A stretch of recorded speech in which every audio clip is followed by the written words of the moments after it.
So here's how my brain works. I like to plan. I like to have like a normal plan A, and then I like to have several contingency plans for literally anything that could happen. And so sometimes it's like helpful and logical. Like I was driving here tonight and I thought, okay, if I can't park on this block, like there are like 3 other places I could park, like don't panic, it's fine. And then sometimes I go a little bit beyond helpful. I went to a community event a couple months ago, and it was warm-ish outside, and I thought, I don't think I want to bring a coat.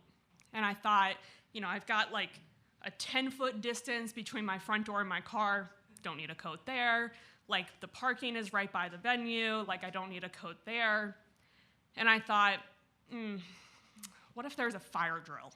And then we have to leave the building, and then we're outside for an extended period of time, and I brought a coat.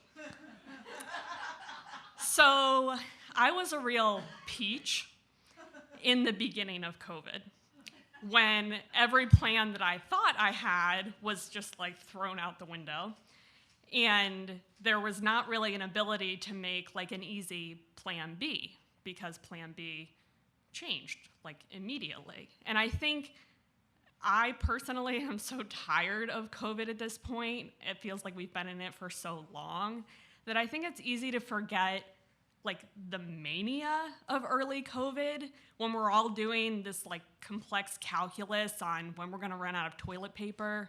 Like I use like 4 squares a wipe, and if I only go twice a day, then I think that like the mania of where you can find toilet paper, the sweet relief I felt across the street at Rite Aid at some point.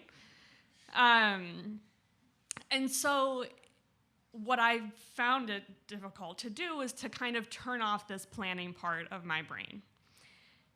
In my pre-COVID life, yoga was a really important part of that, taking time to breathe and be in my body and not in my head.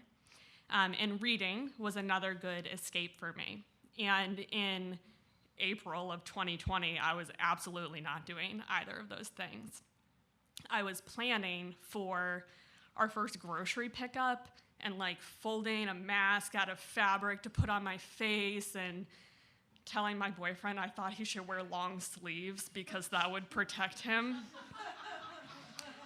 And watching the woman like in the parking lot of the grocery store like put her keys into her mouth as she like, and I was like, no, don't do it. I was not reading books, and I was not doing yoga, and I was not in a good mental place. We were making a lot of to-do lists, like potting and repotting the same plants, anything to like keep our hands busy and my mind off of the things that I couldn't control. And so now we're in year 4 of COVID, and just a couple weeks ago, I stepped back into a yoga studio for the first time in 3 years. And I had to let go of the fact that everyone was breathing around me, on me.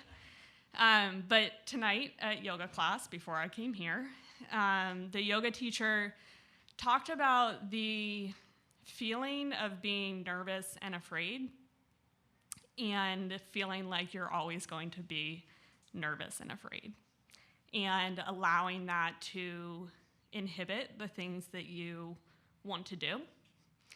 And I think tonight, more than I expected, it resonated with me that in this time like no other, we can also step beyond it.